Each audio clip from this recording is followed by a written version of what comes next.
Para que no vaya a haber duda, le he buscado hasta una traducción de una persona, que él es el que está haciendo la traducción, y que ustedes saben que este es parte de todo este mecanismo y de toda este trabuco de andar justificando la política agresiva contra Cuba y la violación del derecho internacional, que no tiene nada que ver con derechos humanos. Esto es de la misma matraca.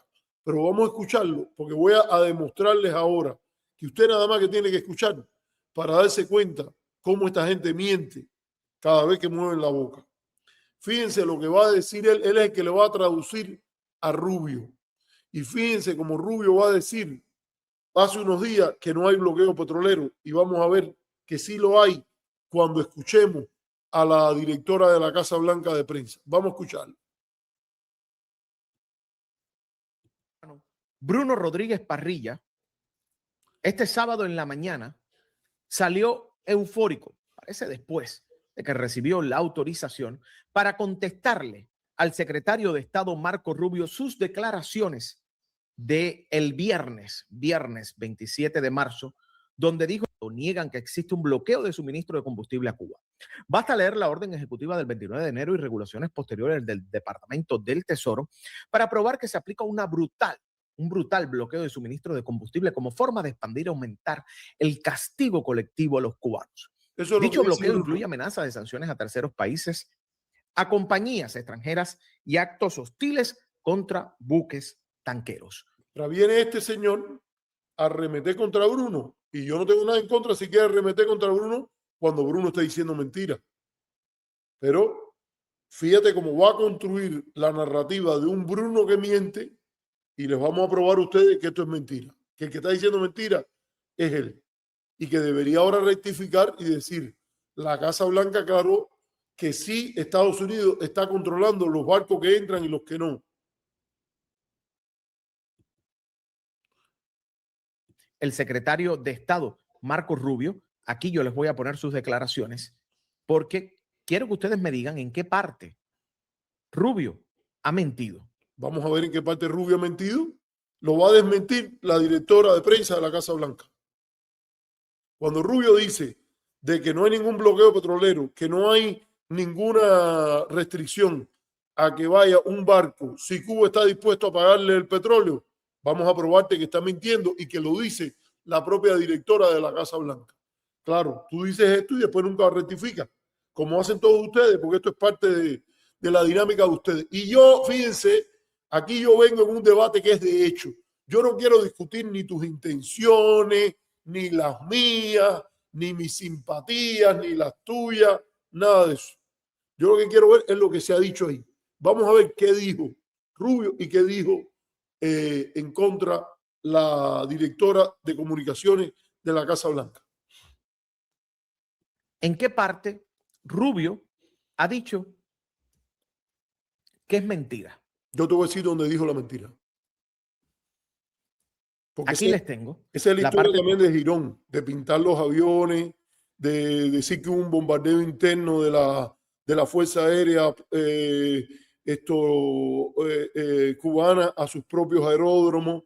Esto es una tradición que, si se quiere un día tener una democracia en Cuba, una república basada en las virtudes republicanas por las cuales se fundó este país que a veces no llega, a veces se queda por debajo, pero si vamos a tener una discusión paradigmática, las repúblicas se basan en la verdad o se basan en la mentira. No, los padres fundadores hablaron de basar en la verdad y que las personas dijeran lo que es la verdad en las discusiones políticas. Claro que en inteligencia, en esas cosas, se dicen que todos los jefes de Estado mienten y los estadistas mienten y todo eso, porque hay mucho de disfraz. El propio Maquiavelo lo decía. Pero en términos de política, si te cogen en una mentira como esta, es evidente que tú no estás haciendo una política que no es la que proclama y que te pueden coger porque es más fácil coger un mentiroso que un, bueno, no voy a decir la palabra porque no me gusta discriminar a las personas que tienen problemas para caminar. Donde se le pregunta de Cuba directamente. ¿Es mentira que en Cuba hay una dictadura ineficiente que está dirigida por comunistas que son ineptos? Ya tú sabes, esta es la Es matraca mentira ideológica. de que Estados Unidos no tiene un bloqueo naval, no hay un bloqueo naval. Pero Es vamos a mentira ver, de que el régimen de la... vamos a ver si Estados Unidos está regulando los barcos que entran y los que no entran. Y si está diciendo que hasta físicamente, si quiere, le va a parar la entrada al barco que no quiera. Que lo de los rusos, según dice la señora de la Casa Blanca, decidieron dejarlo entrar. Y que eso no quita que cuando les dé la gana van a parar, ellos van a decidir cuándo dejan entrar y cuándo no dejan entrar. Cosa que no tiene nada, que es un acto de guerra según el derecho internacional. Ya de hecho, o sea, antes de invadir, antes de hacer nada, ya eso es un acto de guerra. Pero vamos a ver. Habana sencilla y llanamente no quiere comprar petróleo porque quiere que se lo regalen de la manera en que lo hacía Venezuela, de la manera en que lo ha hecho Rusia. No es lo que dice no es lo que dice la de la Casa Blanca. Ella dice que no, que Estados Unidos va a decidir cuándo quiere que entren y cuándo quiere que no entren. No dice nada de comprar o no comprar ni nada de eso.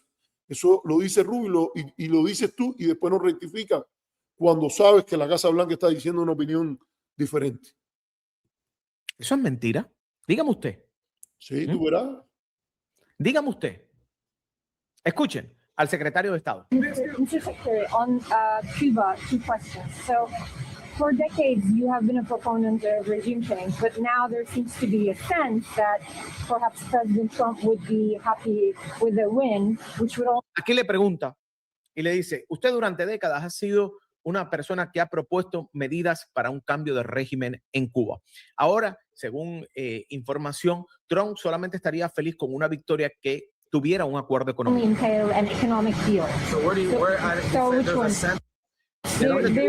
¿Tienes esa información? Bueno, hay muchos reportes afuera, lo dice la periodista.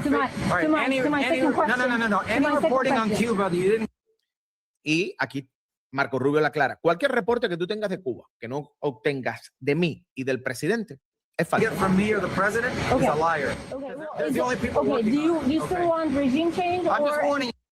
Y aquí dice, yo les estoy advirtiendo, cualquiera que le dé una declaración de Cuba no sabe nada. ¿Okay?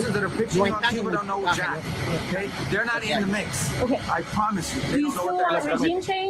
Usted sigue queriendo un cambio de régimen en Cuba. Escuchen la respuesta de Rubio.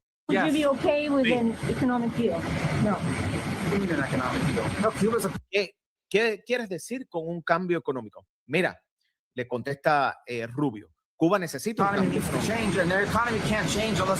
Y la economía no puede cambiar a no ser que haya un cambio en el gobierno. Es así de sencillo. ¿Quién va a invertir? ¿Quién va a invertir miles de millones de dólares en un país comunista? En un país, ¿quién va a invertir? Sencillo, levanta el bloqueo, a ver si la gente invierte o no invierte. Y se hace la secuencia recomendada por grandes académicos como Samuel Huntington para hacer una transición a la democracia pacífica, gradual, en la cual el cambio económico precede o va en paralelo con cambios políticos y en el cual lo de las elecciones es el último capítulo, no el primero como quieren los partidarios de la ley Helms. Por cierto, ahora estoy notando que hasta el propio Carlos Saladriga en una conferencia que dio en Coral Gables está diciendo lo que nosotros estábamos diciendo desde que llegamos a este país en el 2003, en el 2004, que era esto de que las elecciones no pueden ser que las elecciones, elecciones multipartidistas en un contexto inestable económicamente,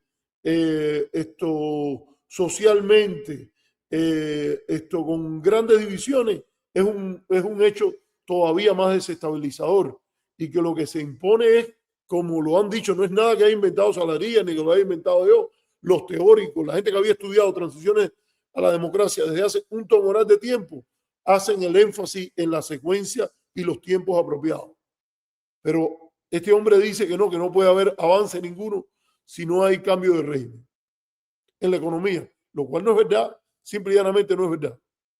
Por cierto, hay una persona que aquí viene y me insulta, y para que yo vea que yo le doy la muerte dulce, ¿no? Llega aquí y dice, qué asqueroso, y quiere que me voten. Mira, como tú me insultas a mí, yo creo que tú no tienes que estar aquí, punto. Nos vemos, adiós, goza. Esto no es un lugar para que tú vengas y opines lo que te dé la gana. Aquí tienes que opinar con respeto y absoluto respeto a los que coinciden con el derecho internacional. Hay una categoría superior, la libertad de opinión es para todos, pero la libertad de opinión no permite el insulto. Pero en la custodia contra los insultos, las opiniones que son mejores son las que coinciden con el derecho internacional, no las que coinciden con el anticastrismo, ni con el castrismo, ni con las preferencias ideológicas. Son aquellas que coinciden porque, por ejemplo, tienen mejor opinión sobre la historia de Cuba, porque conocen más sobre la teoría de democratización, porque están en línea con el derecho internacional, porque el conocimiento implica, fíjate, no es el conocimiento de ser doctorado, porque hay gente que no tiene doctorado y también tiene tremendo conocimiento. Para que eso te quede claro. Tú no importa si tengas un segundo grado, pero si estás en línea con el derecho internacional, indica que tú has estudiado. Si estás en línea con conocimiento de la historia, indica que tú has estudiado. No importa, no es venir aquí a crear una jerarquía por títulos académicos, ni mucho menos. Pero lo que sí está claro es que el que está conectado con esos pilares del conocimiento y la civilidad internacional está por arriba. Tú, como vienes e insultas y además no tienes el supremo respeto, acuérdate, supremo respeto para los opositores del bloqueo, para los que saben de historia, para los que saben de economía, para los que opinan en línea con el derecho internacional, tienes que tener respeto para todo el mundo, pero para eso tienes que tener supremo respeto. Si no, te vas de aquí y no tenemos necesidad de tenerte aquí, porque nada más que al insultar tú confiesas que no tienes argumento.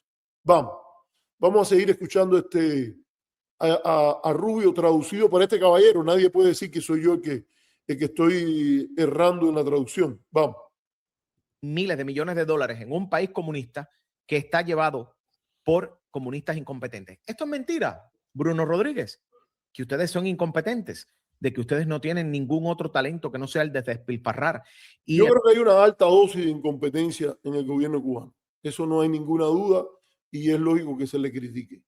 Pero yo también creo que para medir mejor esa incompetencia lo que debería haber es un sistema normal, de relación normal con Cuba, y que esa incompetencia se demuestre en esas condiciones. No hay que ponerle sanciones, no hay que violar el derecho internacional, no hay que poner un embargo, un bloqueo petrolero, no hay que hacer nada de eso. Muy fácil decir que la gente es incompetente si tú le pones condiciones asfixiantes. Pero yo creo que al contrario, sí, el comunismo no ha dado resultados como modelo viable a largo plazo en ningún lugar del mundo.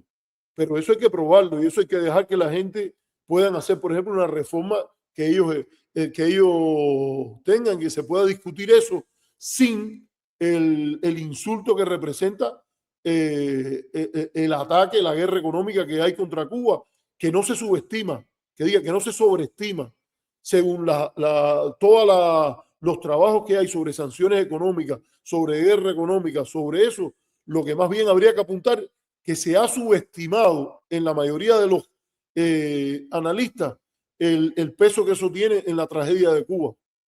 Se ha subestimado, nunca sobreestimado. Así que vamos a ponerlo aquí, a ver, vamos a ponerlo a ver si terminamos. Someter al pueblo a la miseria.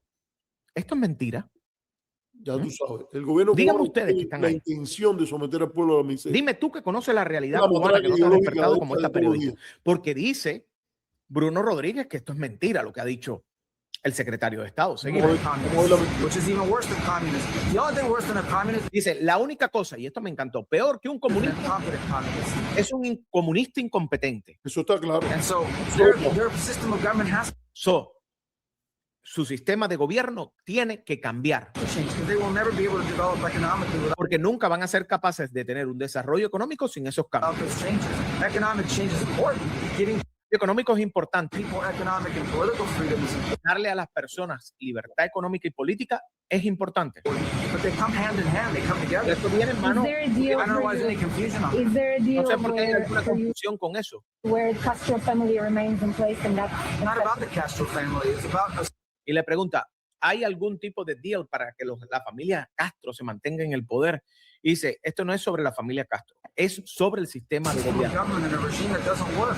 Guys, a couple things on Cuba. I didn't come all the way to France to talk about Cuba. Dice, Let's he talk venido about hasta Cuba. aquí, hasta Francia, I'm happy to para hablar de Cuba, pero qué bueno, vamos a hablar de Cuba porque también se habló de Cuba aquí en el G7. Y escuchen esto porque le da una explicación a todas estas personas que quizás se están despertando hoy con lo que es Cuba, le da esta explicación. because we actually talked about it in the G7. we cannot In fact, not ask it. No, of course not. Plus, we talked about it in the G7, okay? Everybody talks about these blackouts.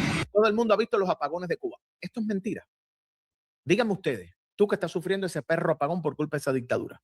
¿Es mentira lo que está diciendo Marco Rubio? Cuba's been having blackouts all of last year, all the year before. Cuba ha tenido los apagones todo este año y el año anterior a este año. Rubio hubiera podido decir, y desde que mis padres casi salieron de Cuba, también han tenido apagones. There isn't a naval blockade surrounding Y sí, que han habido apagones desde mucho tiempo y también es verdad que ha aumentado la frecuencia de los apagones como resultado del bloqueo petrolero. Eso no es nuevo. Y no es nuevo que no empezó la política de guerra económica con el bloqueo petrolero.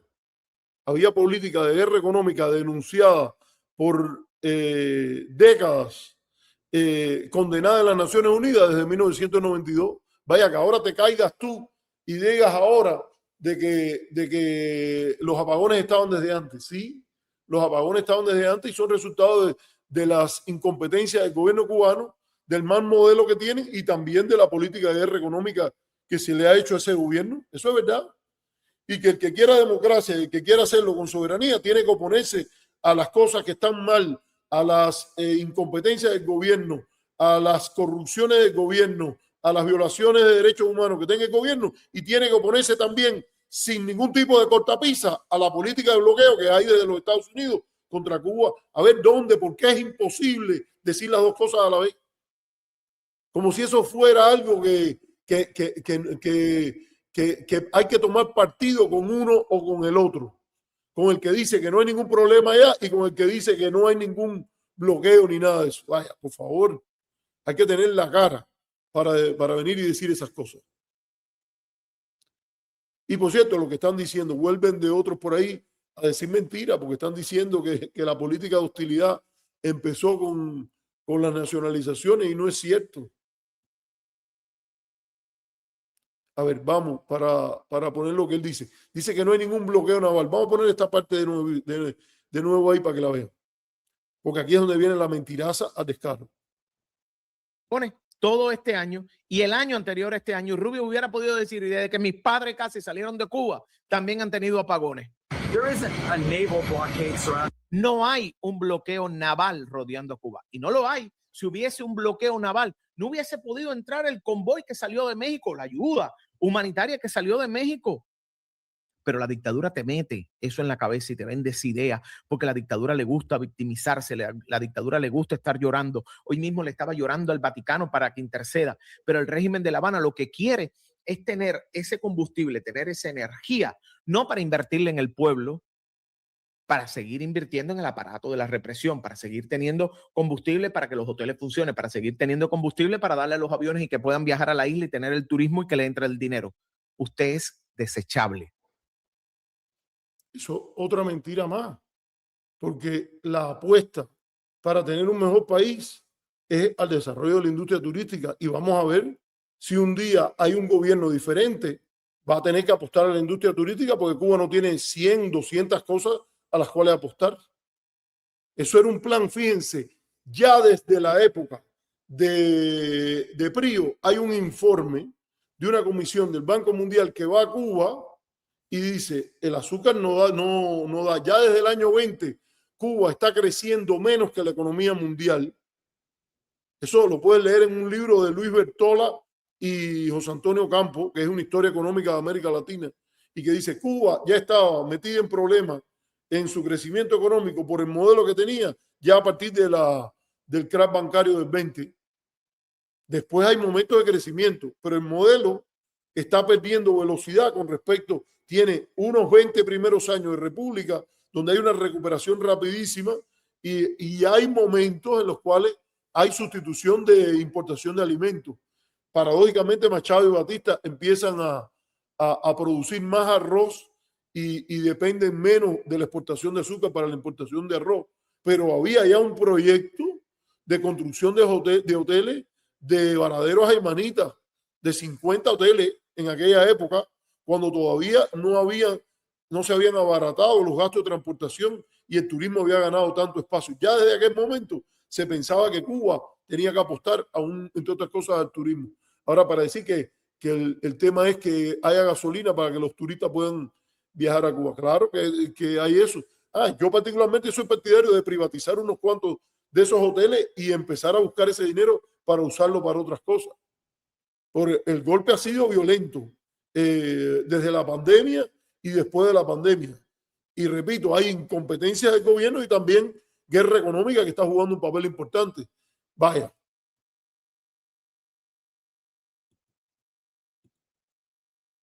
Seguimos. La razón por la que Cuba no tiene petróleo es porque lo quieren gratis.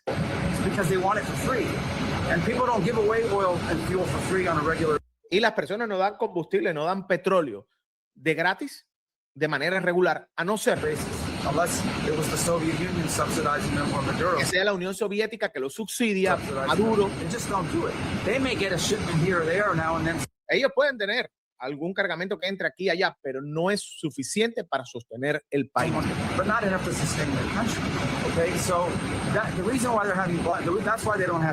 Esa es la razón por la que no tienen combustible. Y es verdad. Y es verdad.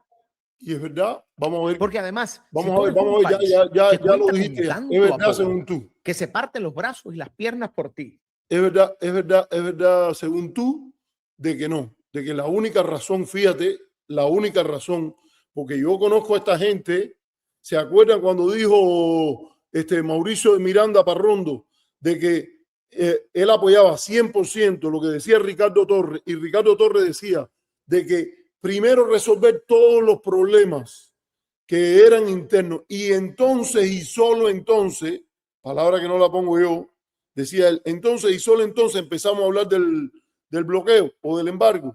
Vamos a ver este hombre que dijo, la única razón es que el gobierno de Cuba no tiene dinero para comprar. Vamos a ver qué dice la Casa Blanca. Vamos a buscarlo. A ver qué dice la Casa Blanca sobre ese aspecto.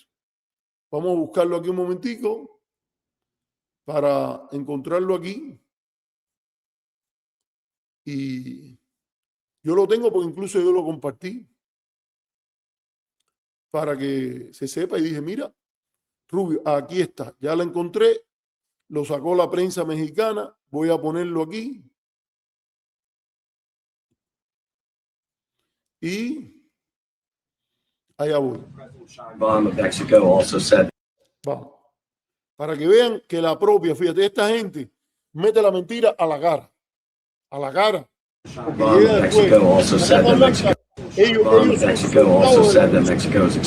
Contra su propio país.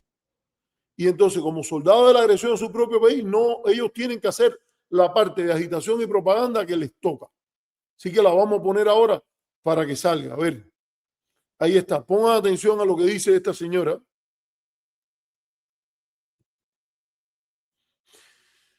Ya tú sabes. Vamos a ponerlo aquí. A ver. ¿Qué dice ella? Le preguntan que la presidenta Sheinbaum ha dicho que ella quiere venderle petróleo a Cuba. Venderle, esto es por Pemex, venderle y que Cuba pague. Mexico also said that Mexico is exploring different ways to restart some of those shipments to Cuba. Is the administration okay with that at this time? Again, there's been no change in our sanctions. Le pregunta, la presidenta Sheinbaum dice que ella está preparando una solución y que quiere reiniciar los envíos a Cuba, que todos eran pagados a Pemex, según el propio director de Pemex, y hay transferencias bancarias para los barcos de petróleo que Cuba compra, que son comprados en condiciones preferenciales, pero son comprados. Como mismo México ha vendido petróleo a otros países del Caribe. Vamos. Y como lo han hecho otras administraciones mexicanas anteriormente. Se dice, fíjate lo que dice Caroline Levy. Is the administration okay with that at this time? Again, there's been no change in our sanction policy. We still No ha habido ningún cambio en nuestra política de sanciones. Aún nos reservamos el derecho de incautar, confiscar, vamos a ver lo que ella dice. reserve the right to seize vessels if it's legally applicable that are headed towards Cuba and that violate the Dice, y nos reservamos el derecho de seize, quiere decir agarrar los barcos que vayan a Cuba y que violen la política de sanciones que hemos United planteado. States sanction policy, but of course the president and the administration also reserve the right Dice, y el presidente se reserva el derecho, o sea, la política es que los vamos a confiscar, pero también nos reservamos el derecho de eximir to waive those seizures on a case-by-case basis. caso por caso. Fíjense cómo es. ¿Ya? Entonces, ¿hay o no hay política de confiscación, de bloqueo, como política de entrega de petróleo a Cuba? Ojalá, vaya, si esta gente quiere decir eso, que ellos creen que lo correcto es que no se incauten, díganlo. Arriba, Benítez, el Marco Rubio, todos los otros que empiecen a decirlo. Estamos en contra de esas incautaciones porque sabemos que ese régimen es incompetente y no hay que incautarle nada. No hay por qué tener una guerra económica. Entonces, fíjate, lo que tú no puedes decir que es verdad, que no hay política de incautaciones, no hay bloqueo petrolero, y entonces después decir que lo que está diciendo la señora de la Casa Blanca es correcto también, porque ella está diciendo que sigue habiendo la política fundamental de incautaciones y que el presidente se reserva la potestad de eximir o no eximir de posibles incautaciones a los barcos que lleven petróleo a Cuba.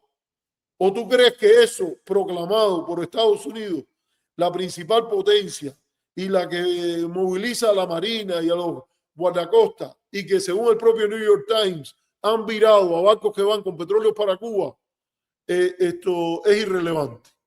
Por favor, por favor. No, yo creo que el gobierno apostó a un sistema que no... Yo sí, para hablarte claro, Habana Random, yo comparto el criterio del gran sociólogo alemán Max Weber cuando dijo: el experimento bolchevique le va a costar al socialismo 100 años. Porque todo esto de virarse contra el mercado, de tratar de nacionalizarlo todo, de la economía de comando, a mí me parece que hay incluso una teoría económica, bien, porque la teoría sirve porque te permite someter a test tu presupuesto. Y para mí está claro que en unas condiciones normales, yo no estoy diciendo en condiciones de emergencia, donde a veces la economía de comando sobre rinde. Esto lo hace mucho mejor a veces que otras economías en manejar la escasez. Pero para tener crecimiento económico no hay ninguno de los grandes de los países que han tenido los grandes crecimientos económicos de espaldas al mercado. La propia China, el propio Vietnam han tenido aperturas significativas al mercado que la gran pregunta es por qué Cuba no lo hizo, y mi explicación tiene que ver con la dilatación de la transición intergeneracional, y yo creo que Fidel se debió haber retirado mucho antes y Raúl mucho antes, y Díaz-Canel a esta hora debió haber estado retirado y había una tercera, cuarta, quinta generación. Los límites de mandato, por ejemplo, serían importantísimos y otras cosas más. Pero la realidad es que la guerra económica tiene un papel principal en el contexto cubano, y en eso yo estoy de acuerdo. Y yo creo que hay posibilidad de tener modelos que lo demuestran, y hay suficiente evidencia y teoría económica que justifica calificar la guerra económica como un problema principal.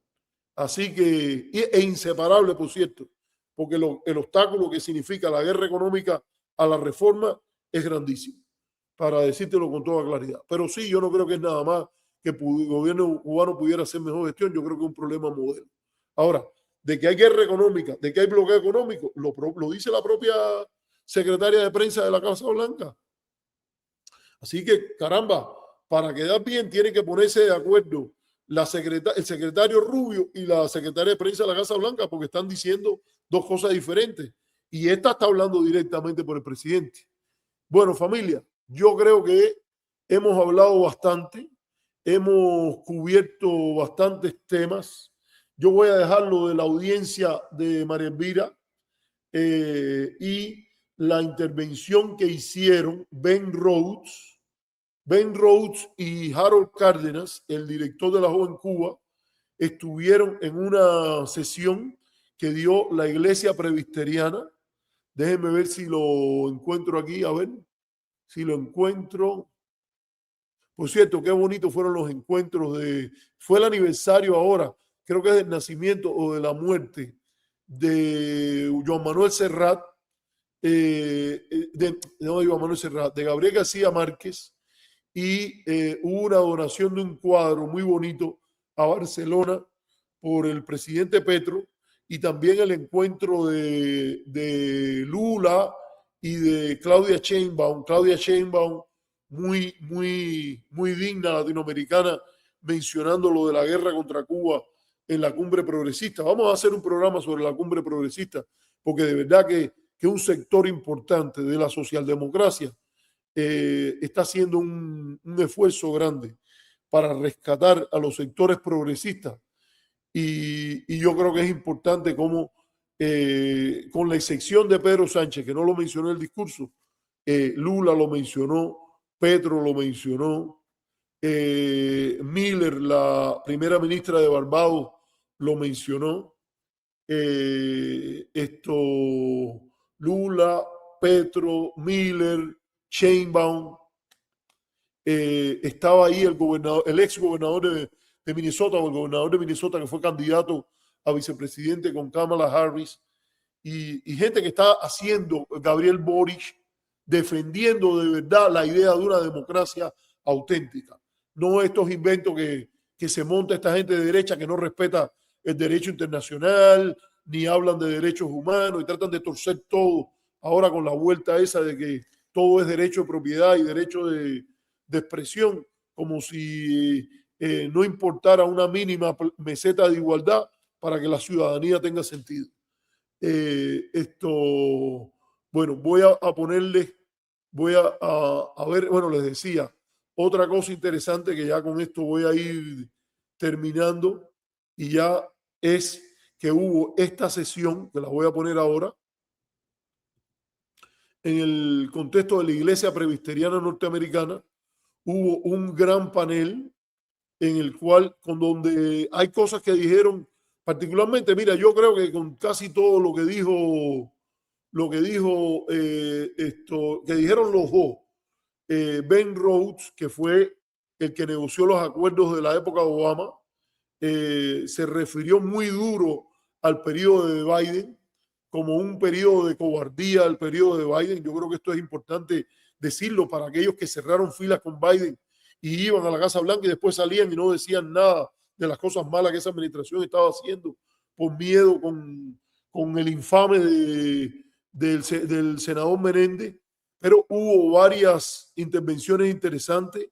Hubo una intervención del reverendo Jimmy Hawkins, que se ha planteado una visita de solidaridad ecuménica con Cuba, y presentaron sus puntos de vista, y dijo Rhodes que él temía que Trump estaba montando un modelo venezolano de intervención en Cuba con la mente en el real estate o la inmobiliaria en lugar del petróleo.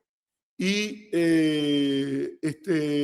Harold Cárdenas dijo que el sistema estaba atrapado, el sistema cubano estaba atrapado en un sistema que necesitaba reformas y una estrategia externa que está causando al pueblo sufrir. O sea, el sistema que necesita reforma y la política de bloqueo que le está causando al pueblo que sufra. Y digo que está mucho peor que una década atrás, cuando Ben, refiriéndose a Ben Rhodes, estaba liderando una política que estaba ayudando a cambiar el país para mejor. O sea, dio una visión de cubano que estaba allí, que conoce lo que estaba pasando en aquel momento, y dijo que había un constante mejoría en la época de Obama, y que ahora lo que está pasando es que el pueblo está sufriendo los apagones, la inflación, para comprar alimentos elementales, y que el pueblo cubano ve la política de Estados Unidos a través de una economía que cada día se le hace más difícil y se le reducen las opciones. Rhodes declaró que Marco Rubio es la fuerza dirigente, yo creo que eso sí no cabe duda, y que es parcialmente liderada por cubanos americanos que quieren aprovechar esta oportunidad. Déjenme ver, porque aquí alguien me ha llamado, pero ahora no puedo porque estoy haciendo el programa. Y hay algo que dijo, que yo no estoy de acuerdo con esto que dijo Harold, que dijo que en Cuba habían habido apenas 8 años de democracia. Yo creo que eso no es verdad. Yo creo que por lo menos desde el año 40 hasta el 52 hay un periodo de democracia. Parece que él cuenta a partir del 44. Él no quiere contar el periodo de Batista primero, no sé, porque me parece que no debe contar ninguno de los gobiernos auténticos. Y él dice que el resto del tiempo Cuba estuvo bajo la influencia de la Unión Soviética o de Estados Unidos, y que la soberanía no es algo que hemos practicado mucho. Yo creo que sí. Al contrario, desde 1902, contrario a lo que aquí pone Harold en primer lugar, yo creo que los cubanos han luchado por la soberanía por todo ese tiempo. Y yo no creo que es correcto decir que el gobierno revolucionario ha sido un gobierno sin soberanía, porque hay innumerables evidencias de que la mayoría de las decisiones que se tomaron en Cuba se tomaron soberanamente por el gobierno revolucionario.